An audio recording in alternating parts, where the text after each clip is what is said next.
¿Cómo están, amiguitos? Estamos en un nuevo video para el canal. Y si se acuerdan, la otra vez abrimos mi computadora. Ahora vamos a abrir esto. Es algo de la computadora. Bueno, son unos audífonos especiales para la computadora. Costaron 99 pesos. Bueno, vamos a ver.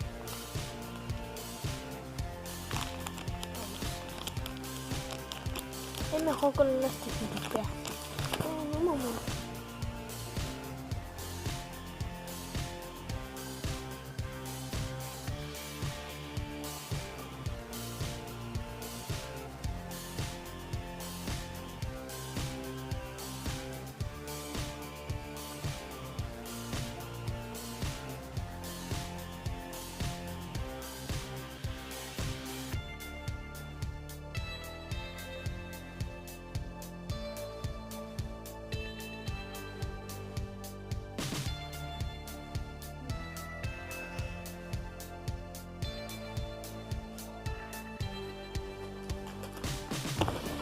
Bueno, ya regresé y ahora sí, yo tengo dos tijeras.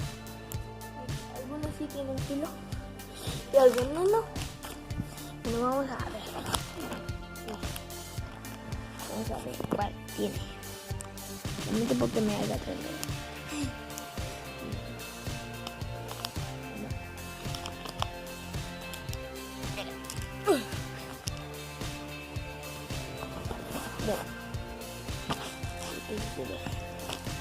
Bueno, y luego la versión negativa.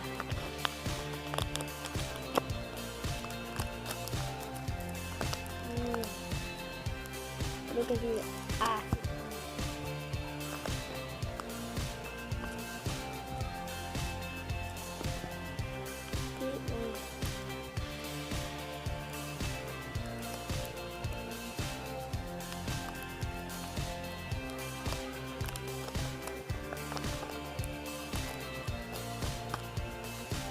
Y ya.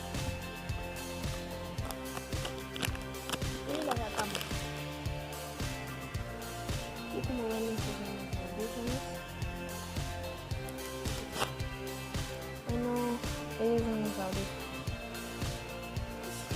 Hola. Conan Pro